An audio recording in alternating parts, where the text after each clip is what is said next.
Pasal 1 Angka 1 Undang-Undang Nomor 6 Tahun 2011. Keimigrasian adalah hal ihwal lalu lintas orang yang masuk atau keluar wilayah Indonesia serta pengawasannya dalam rangka menjaga tegaknya kedaulatan negara.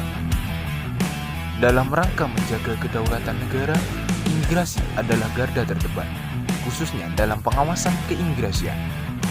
Pengawasan keimigrasian tidak hanya dilakukan pada pintu gerbang negara ini, namun juga pada pelayanan permohonan paspor.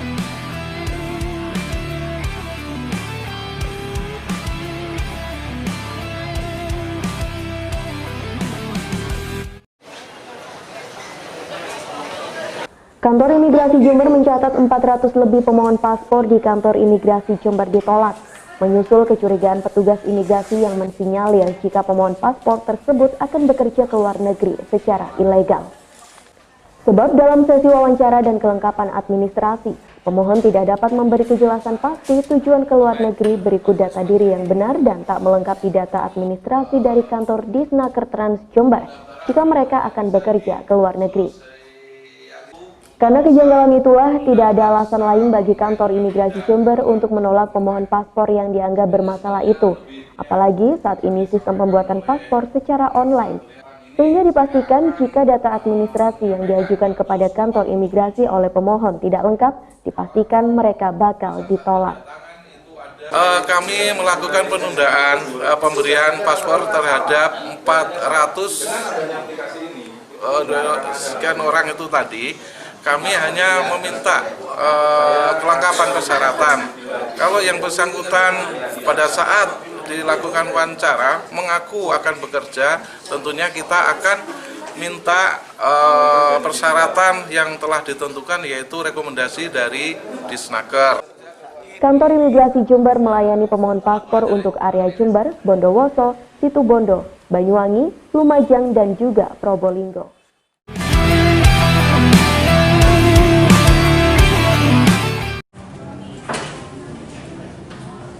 Timpora atau tim pengawasan orang asing yang dikukuhkan ini terdiri atas beberapa unsur yang terlibat, seperti Bakes Bangpol, Dinas Pariwisata, Dinas Perhubungan, Satpol PP, Camat, Kapolsek, dan Koramil se-Kabupaten Jember. Kepala Imigrasi Kelas 2 Jember Kartana, Timpora ini nantinya bekerja secara bersinergi dari tingkat bawah yaitu kecamatan sehingga pengawasan orang asing di Jember bisa terawasi secara menyeluruh. Untuk kewaspadaan, Kartana mengaku wilayah Puger menjadi titik yang perlu diwaspadai karena terindikasi menjadi jalan masuk orang asing secara ilegal. Agenda hari ini adalah pembentukan Timpora tingkat kabupaten dan juga tingkat kecamatan se-Kabupaten Jember. Dalam hal ini Timpora ini, kenapa? Unsurnya dari siapa? Dari tingkat kecamatan yaitu Camat, dan Ramil, dan Kapolsek. Sedangkan untuk tingkat kabupaten itu instansi terkait yang ada kaitannya dengan pengawasan orang asing seperti Kesbangpol, TNI, Polri, Kejaksaan, Disnaker, Desikbud, Kemenak, dan sebagainya.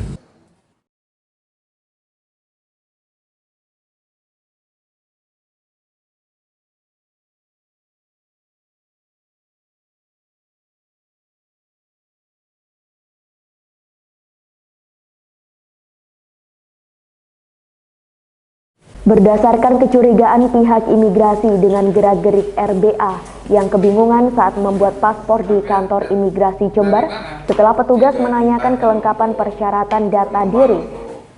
Namun RBA tidak bisa menunjukkannya. Akhirnya RBA langsung diamankan petugas imigrasi. Saat dimintai keterangan, RBA mengaku bahwa dirinya datang ke Indonesia melalui jalur tidak resmi atau ilegal, yakni melalui jalur tikus di Pulau Batam lalu menyeberang ke Pulau Jawa. Dan saat ditanya tujuannya datang ke Indonesia, RBA mengaku mengikuti istrinya yang asli Banyuwangi dan selama 4 tahun ini dirinya bekerja serabutan sebagai tukang las. Sini? Iya. Tak ada. Enggak ada. Saya belakang masuk sama Indonesia saja, tak ada pakai apa. Lewat mana? Lewat mana? Lewat dari Batam. Batam. Johor Batam. Gitu. Mau ketemu siapa di Malaysia? Tunggu. Di Indonesia? Ikut istri. Oh, ikut istri. Istrinya orang Indonesia. Ya. Sudah berapa lama di 5 tahun, dari 4 tahun lebih. kerja apa di sini? Buat las. Las. Gitu. Punya identitas sini nampaknya benar. Punya identitas KTP dan lain-lain di sini benar. Ya itu semua Pak Mak buat, tapi asli juga. Oh gitu ya.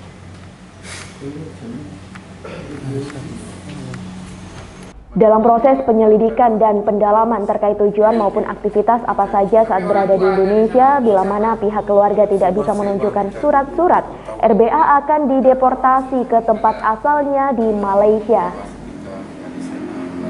Ini awalnya dari yang bersangkutan berusaha untuk membuat paspor di kantor imigrasi kelas 2 Jember. Jadi pada saat proses yang bersangkutan melampirkan persyaratan, namun pada saat kita di proses wawancara dilakukan pendalaman, dilakukan verifikasi, ternyata semua persyaratan yang dilampirkan itu diragukan. Kemudian dilakukan wawancara secara komunikasi langsung, dari gaya bicaranya dicurigai bahwa yang bersangkutan bukan warga negara Indonesia. Akhirnya diputuskan diserahkan ke seksi Wasdakim, dilakukan pemeriksaan lebih lanjut, dilakukan BAP pemeriksaan, dan akhirnya yang bersangkutan saat ini mengaku memang warga negara Malaysia. Terus langkah selanjutnya? Proses selanjutnya kita masih dalam proses pemeriksaan, kita masih mengumpulkan bukti-bukti, kemudian juga siapa di sini yang menjaminnya, kemudian bagaimana cara dia masuk ke Indonesia, masih kita lakukan pemeriksaan lebih lanjut. Kalau memang nanti benar warga Malaysia baru dideportasi atau tidak? Iya, pastinya itu, tapi kita harus melakukan komunikasi, koordinasi dengan Kedutaan Besar Malaysia. Selama ini alhamdulillah komunikasi kita bagus, sehingga kita masih menunggu dari hasil pemeriksaan ini. Bila mana memang sudah cukup bukti, bahwa kita akan menghubungi Kedutaan Besar Malaysia untuk melengkapi dokumen yang bersangkutan. Mereka kesini dalam rangka apa? Berdagang atau apa? Ini masih dalam proses pemeriksaan, tapi bukti awal memang mereka masuk ke sini karena yang bersangkutan ini mempunyai keluarga atau istri di wilayah Jawa Timur ini. Saat ditemukan, pelaku datang ke imigrasi kelas 2 Jember seorang diri dan saat ini masih menunggu kedatangan pihak keluarga yang berjanji akan membawa surat keterangan maupun kelengkapan berkas lainnya. Setiap orang yang dengan sengaja memberikan data yang tidak sah atau keterangan yang tidak benar untuk memperoleh dokumen perjalanan Republik Indonesia bagi dirinya sendiri atau orang lain dipidana dengan pidana penjara paling lama 5 tahun dan pidana denda paling banyak 500 juta.